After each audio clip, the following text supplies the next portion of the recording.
Hi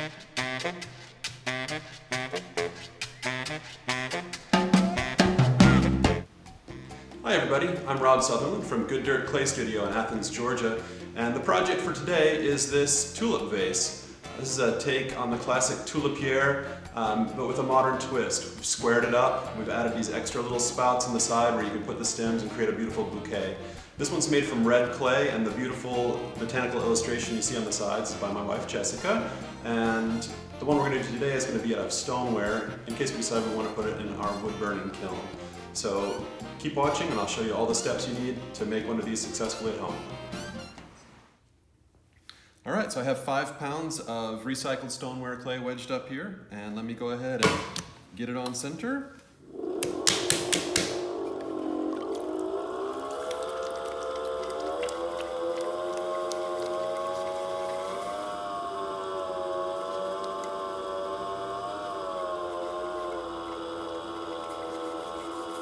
All right, these don't get trimmed, so I'm going to go ahead and open it down to a final floor thickness of 1/4 of an inch.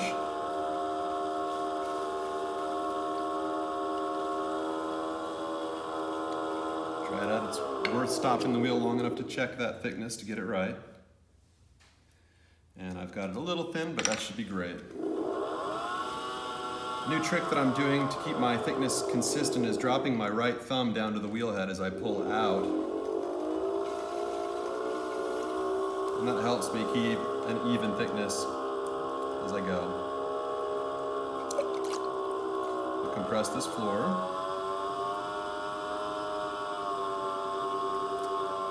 I've opened this out about 5 inches. The exact dimensions don't really matter. Just know that I want the cylinder that I'm making to taper inward. I'm going to go ahead and bring the walls up and in towards the middle.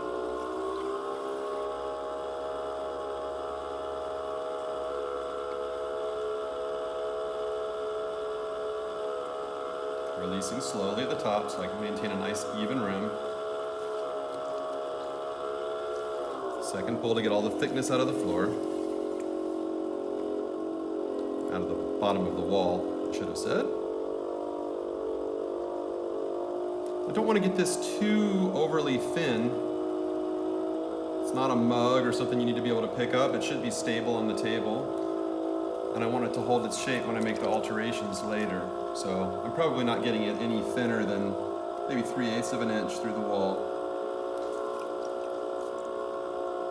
Pulling all the extra water out of the inside. And I'm going to use this nice wood knife to cut off a little bit of excess clay at the foot.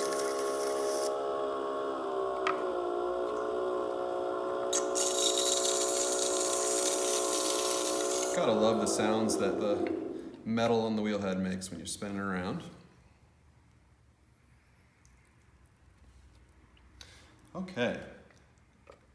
I'm going to use ribs to simplify the surface of this pot. Right now I've got lots of ridges and I just want a nice fair curve, a little bit less busy. I don't want to rib it to death and take all the life out of it. All those little throwing rings kind of make me nervous when I look at them, so just give it some nice broader swoops from the rib. This also strengthens the wall by compressing the clay, and it's allowing me now to put a little bit of a detail at the rim by using the corner of this metal rib. I'll follow that up with a chamois to just smooth out any rough edges.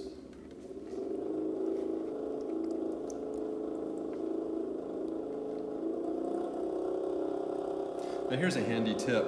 I'm going to be making some cuts in the side, and that's going to happen after I've squared the shape.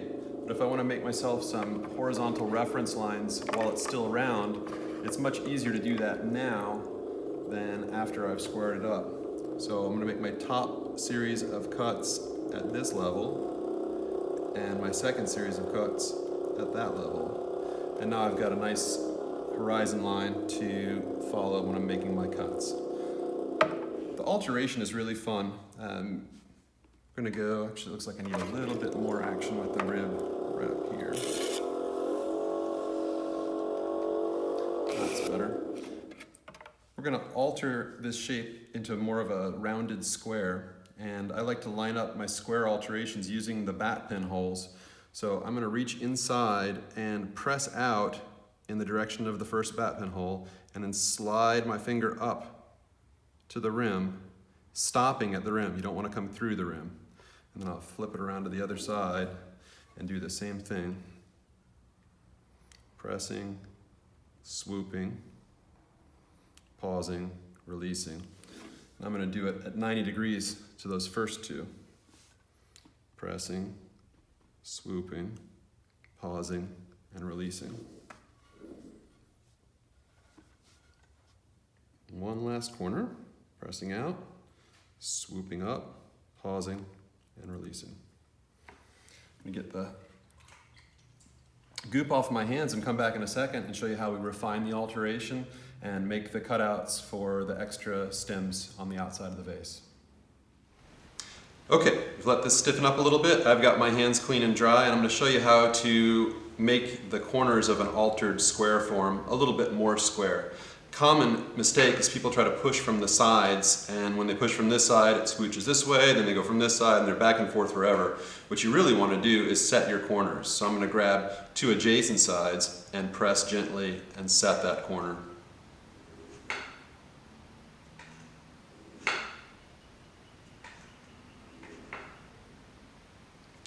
And that has a much more pleasing square cross-section than before. And I've made minimal mess on the side because I took that extra few seconds to go clean my hands. It's a common mistake students make is they'll go in there with their hands still covered in throwing slurry and just make everything look a mess. So take that extra time and make your pieces look cleaner and more professional. Now I'm going to use these two horizon lines, which hopefully are difficult to even see on the camera. I can see them really clearly, but under glaze they're never going to show up. So I'm not stressed about them at all. If anything else, they can just be a part of the decoration. I'm going to make my cuts at a slight downward angle with my knife, and that's going to allow me to create a little pocket where the bloom will sit. So I'm going to place my hand inside so I can tell when I've made it through the wall. And cutting down on an angle, I'm just going to slide and follow my guideline out to there. And then I'm going to do the same on the lower line. Here I can feel the knife coming through the wall. And same again here. Doesn't have to be perfect, but the closer you start to what you intended, the easier it's going to be to make this thing look neat and intentional.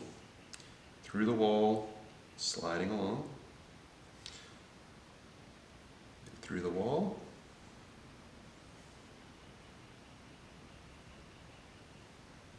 Of course, we're interrupting the integrity of the wall as we're doing this, so we have to make sure we leave enough space between the cuts that there's clay to support the form. It's real easy to cut too many holes and get a surprise when it all comes tumbling down.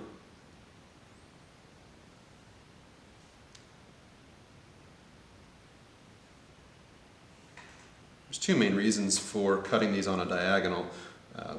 Aesthetically, it's just going to be nicer because those lips of the extra little spouts are going to point upward. It also makes it easier to separate the cut because I can push and it's not sliding. That top section will release immediately. I'll show you here. Just push and it opens up the seam really easily. If you cut it flat, they get stuck and they bind on each other. So I can press out on the bottom part and in on the top part for each of those, and they should just open up into little beginnings of pockets. Of course, as soon as I said that, that one's going to give me some fits. I'm going to come back to that one.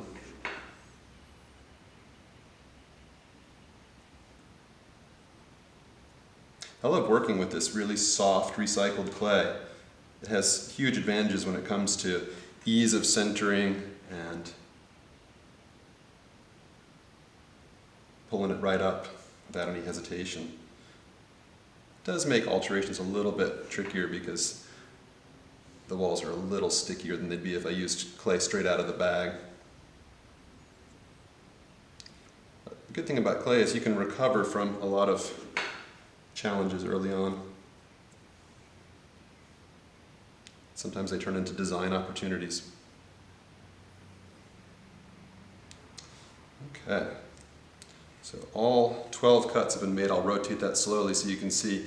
And don't worry, it does look like garbage right now. It's going to look better in just a minute. I'm going to take a damp finger and go into each one of these pockets and swoop outward and create a little bit more space.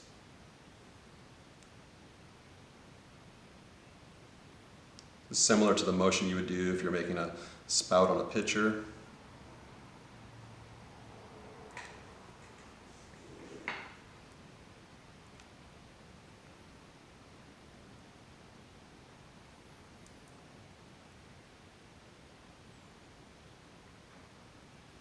It's stretching the clay a little bit, so it's becoming thinner as I bring that spout out, and that's okay.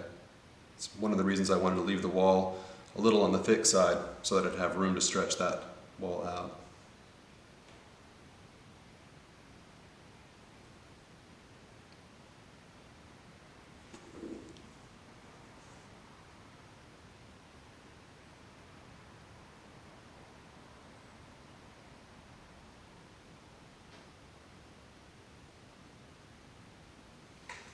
Now when I turn it, you can see it's a lot neater than it was a second ago. I'm going to turn my hand around and just push the inside of the top of each of these openings a little bit towards the middle.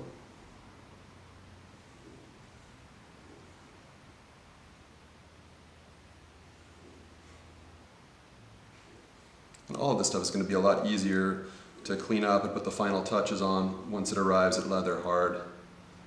But for the sake of the video, I'm going to get my chamois and show you how I'm going to just round each one of these spouts. I need to go in there and to kind of move my body a little bit and try to wrap it around the spout and slide it along.